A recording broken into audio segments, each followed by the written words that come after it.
Your one and only DeFi Kingdoms guru is back. Yours truly, giving you financial advice, yet, while at the same time saying it's not financial advice because it's unfathomable to one's brain that someone could think that this guy on your YouTube screen sitting in his house who's managed to lose $2 million this year could actually give you financial advice.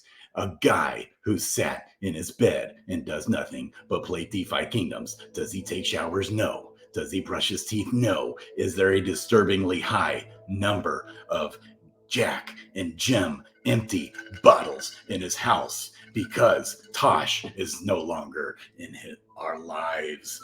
Tosh has forsaken us. He's not here to help us. Our mental health is back to give you more DeFi Kingdoms advice. Let's talk. I'll stop. Let's do this. DeFi Kingdoms, baby.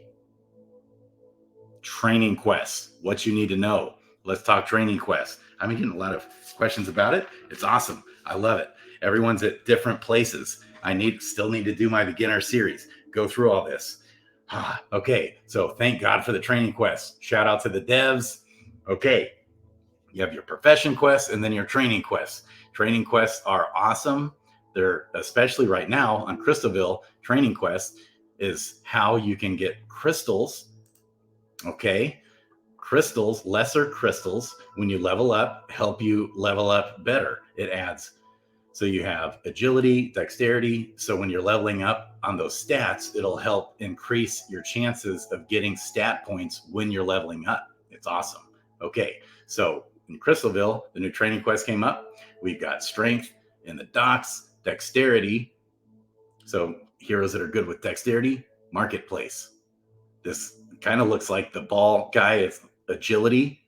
The ball guy in the marketplace is agility in the Serendale, but on Crystalville, nope, it's Dex. Don't be fooled. They're throwing us curveballs here. Be careful.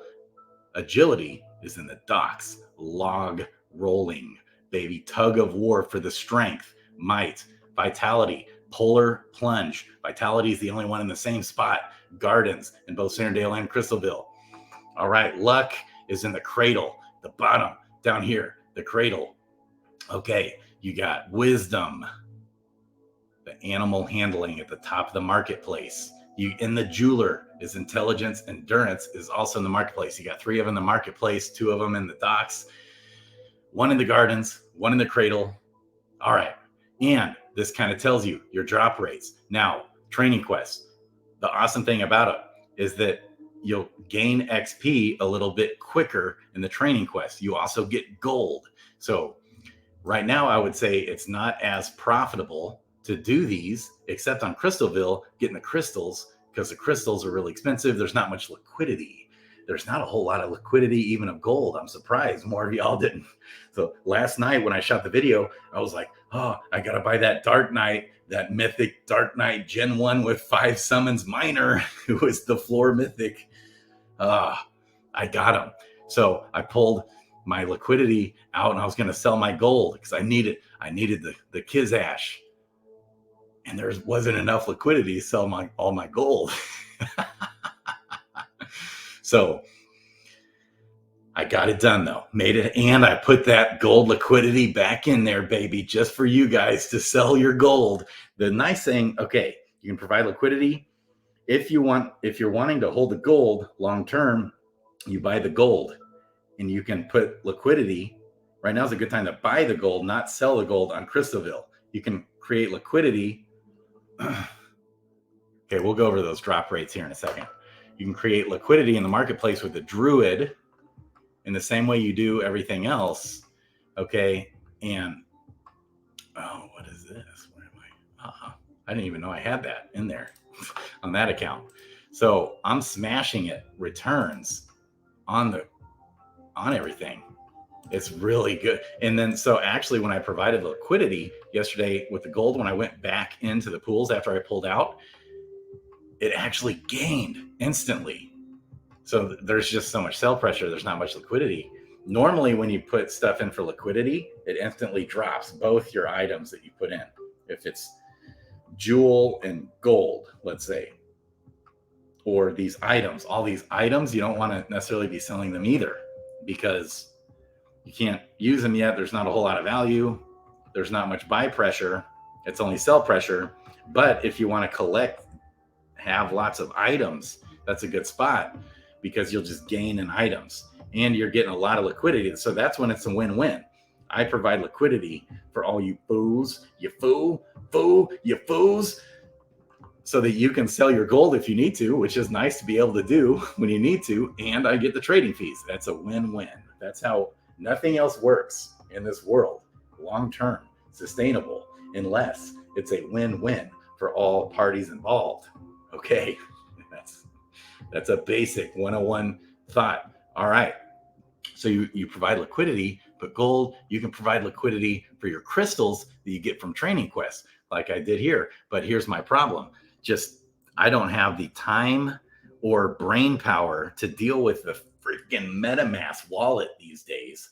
To send my hero back to Serendale, level him up, send him back in with fighting with the bots. Thank God for the bots. I would be dead without the bots. I almost quested myself to utter ruin and destruction. Death. But what happened after I bought the bots? I bought more heroes. What happened to even awesome dudes who are all into the game, like Ogre, like awesome dudes? Are they buying more heroes? No, they're selling. Why? Because they can't keep up with them. They're just sitting. They're not questing them. Oh, so what's the point of holding the heroes if you're not leveling them up? That's your best AOR. Someone's also asking, AOR on the heroes is actually still, even right now at this point, if you go buy a floor hero, let's just say on Serendale, because that's actually fully functioning. Once everything is fully functioning here on Crystalville, I think it's going to be uber thumbs up bullish. Okay, but let's just say Serendale, you go buy a floor hero. I think a pirate forager was the floor, 41 jewel. You buy that, you're just in questing the items you get. If you were to just straight sell them, sell into jewel and then back into USDC or whatever, you'll have that 40 jewel easily paid off in 4 months, probably closer to 3 months. Plus, if you level them up that whole time, you're leveling them up. Okay, then that hero's value will double, triple, right? So quadruple, be 10 times worth 10 times more once you hit level 10. Plus you're getting all the items. So the ROI on that is what? What is that? Like 400, 500, 600%. If you're questing them the whole year, who knows? But probably at least 400%, something like that. Plus, if the hero, you could lose value on the value of the hero. That's possible. But right now, I don't think there's a whole lot more room to be losing. It's either going to fail at this point or we're near the bottom. That's my thought. Not financial advice, though. Do not be mistaken that this fool who's lost $2 million this year is actually the one sitting in his house that's infested with mice giving you advice. The house that's completely trashed and ruined because yours truly has been brought to utter financial destruction and ruin. But yet here, giving you DeFi Kingdoms love, DeFi Kingdoms wisdom, right here at your service. Okay, other things to know, training quest. So generally speaking, I would say that questing in the profession is more profitable. Right now in Crystalville, though, I've got all my guys questing for crystals. I want to get lots of crystals. So you see the drop rates here with the crystals. This kind of tells you that the awesome thing about training quests too is if you want to go the route of ignoring your profession, which goes against my 10th command or my 10 commandment number 3, baby. When you do that is okay at times, like with a paladin forager, for example. Okay, you got this mythic, this legendary, beautiful, pure, sexy beast man, pure hunk of man flesh sitting there. What should you do? Well, you could quest them here on these training quests and level up a bit faster, especially at first, the early stages of the hero's life. Okay, you're gonna, even if you're kind of striking out a lot, you know, you're not hitting, but you're still gonna hit. You're gonna hit plenty. I've heard people say, nah, it's better just to wait till they're level 5. No, send all your level 1 guys here. They'll level up a touch faster, especially when they get these items. So you got a 1% drop rate of runes, right? So you're not gonna get them a whole lot, but it's 50 XP per rune. It's 15 XP for per quest attempt. Okay, so you're getting a minimum of 75 XP. If you strike out on all 5 quest attempts, you're still getting 75, which you'll sometimes get that. Your level 1 heroes might only get 70, or 75 XP when they quest on their profession. But if you get 1 or 2, you're adding 30 XP per successful quest attempt. You get 25 gold.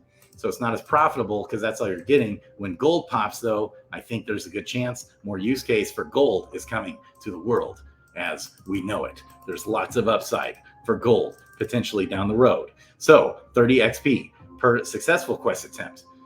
Plus, if you get a rune, it's 50 XP. Plus, if you get one of these awesome, glorious lure pages, it's 125 XP. Plus, if you get a crystal, it's 150 XP. Ooh, it's beautiful. It's amazing. Sometimes you might come away from those quests like in one quest attempt with like 450 XP, baby. You gotta love it. Shout out to the devs for that. So if you want to go the route of ignoring your profession, this is where you probably want to be. Right here, questing in these training quests. It's awesome. It doesn't matter how many heroes. Another question that was asked. It doesn't matter if you quest 6 heroes at a time or 1 hero at a time. It makes 0 difference on any of those drop rates, percentages of hitting. And that's now the same case, and it doesn't affect your time either. So if you send 6 heroes out to quest, it's 10 minutes. Now with fishing and foraging, I've loved this change. They changed this. It used to be if you send 1 fisher out at a time or 1 forager, okay, it'll quest faster per hero than if you send all 6 out at a time. Now that's even changed. It's the same as the training quest. It's 10 minutes to send 6 guys out all at the same time, and it's the exact same time when you just send 1 guy out. It's per hero. It's the same time frame happening there. That was a good question. I love the training quest for sure, but generally speaking, I would say quest your heroes in your profession. You want to level up your hero profession stat. Okay, you want to get that fishing level up. Okay, and you do that by questing full stamina. When you quest full stamina, that helps. So especially if you get a hero to level 10, your gardeners, your miners, you want to be questing them at 30 stamina. That'll help your maximize your chances of leveling your hero profession stat, because as you level that up, once you hit 20, 21, it's really rare to get any more of those stats leveled up at all, the profession stat. Okay, you got to be, the more stamina you use, the more likely it is you get in one, sending your hero out on a quest. That's how you're going to maximize your potential to maximize your stats dropped. I love it. So this liquidity, okay, as you go and you're getting this gold on Crystalville, should you sell it? Well, I would say you're losing a lot of potential upside. Let's look. All right, we got jewel, we got gold. All right, 100 jewel is still at 119 gold. It's kind of, it did go up that first night when I did the video. I thought it would like 5x because these golden eggs keep going up in the vendor. 86,000 now. Okay, so on Sarandale, your gold is more valuable. So if you want to sell your gold, sell it on Sarandale, potentially. If you're going to sell it, that's where you want to sell it. Here in Crystalville, I provide a lot of the liquidity. Let's look. let's look my liquidity position for the gold. Where are you? All right. Okay, that's a tiny amount right here. I've got 30%. Okay, so that helps you all be able to sell your gold though, if you need to. It is nice sometimes getting those crystals too. I'm trying to figure out what to do. I don't have time to be doing all this, sending my heroes all over the place. It's better to send your hero back to Serendale to level them up. Use a crystal there. When you use a crystal, it gives you 5% increased chances to level your hero up on your main stat that you're focusing on, and 15% on your secondary stat. So you want to definitely pay attention to the secondary stat when you're leveling with these crystals, it's on the 10 Commandments, always use a crystal when you're leveling. Okay, so now I'm in the dilemma. Crystals are worth like 6 times more here on Crystalville than they are in Serendale because there's not much liquidity either. So you could sell, okay, and like for the might crystal, lesser might crystal, I just looked, is about $1.33. Like if you sell it into USDC, okay, we're talking like 20 cents or 40 cents on Serendale. So big difference there. Depending on the crystal, it kind of goes all over the place because it's based off liquidity. There has to be dudes that look, I just have one might crystal in, just one, and it's been doing well. It goes all over the place. So it's not good to just put one in like I did, but even my one is still 11%, 11.77% of the liquidity. So really, if you stock up on these crystals, you're better off just dumping them in, creating liquidity while people buy and sell those things. And you can be getting all the trading fees and you're just helping the ecosystem. So it's a win-win for everyone. It's a happily ever after, win-win for all. You provide the opportunity for others to buy and sell their crystals. And so you might lose crystals or you might gain crystals and lose crystal or jewel, whatever you're using to supply the liquidity with on the pair. You're either going to gain crystals or lose crystals based off, same with the eggs, anything else you provide liquidity. But on average, in general, you're going to be gaining on both, especially if you leave them in for a while.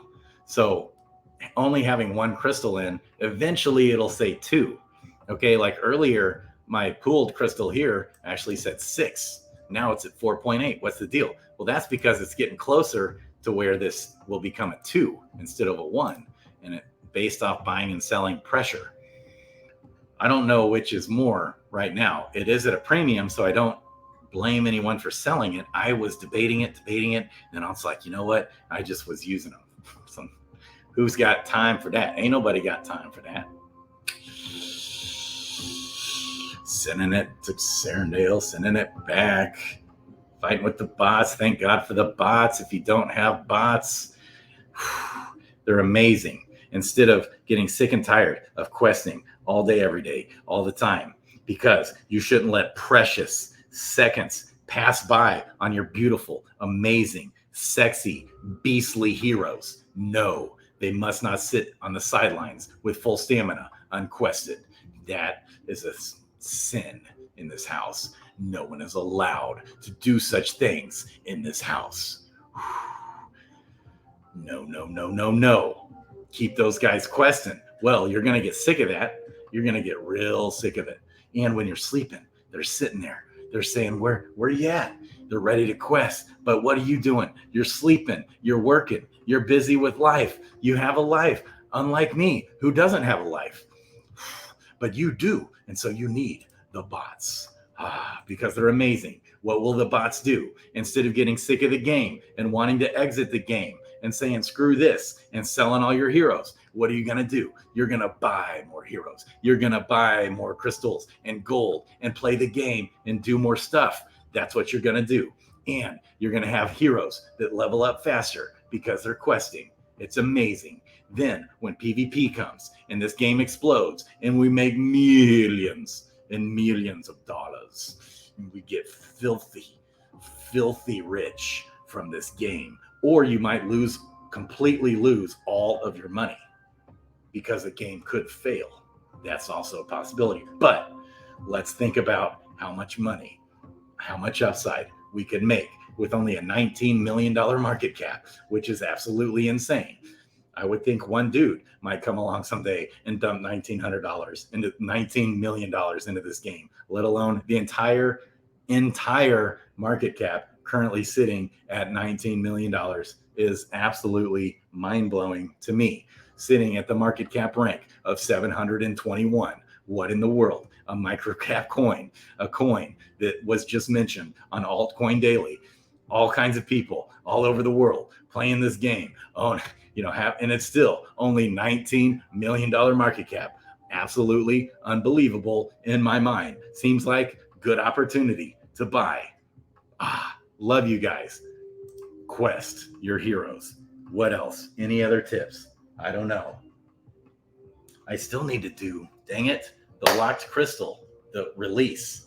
I still need to do that. I'm going to create for the devs. I keep forgetting to do that. I'm going to create for the devs an AMA. Like, hey, what's the deal with this locked crystal, locked jewel being released coming up next month, few months. We got to get that taken care of. We got to figure out what we're going to do. Otherwise, there's going to be a whole lot of jewel being dumped on the market to the tune of about 800,000 jewel per day being dumped on the market. Let's hope things happen. Let's hope Serendale goes to Polygon. That'll be amazing. That will be like heaven or wherever. Someone said IMX. Someone else said Aurora. Anything. Let's do it. I'm all for it. I like all those projects. Love you guys. Crypto, Grady, out. Like, subscribe, bell button. More DeFi Kingdoms Alpha, DeFi Kingdoms tips, tricks. I give all of my brain to you. Everything I know shall be disclosed to you. Love you guys.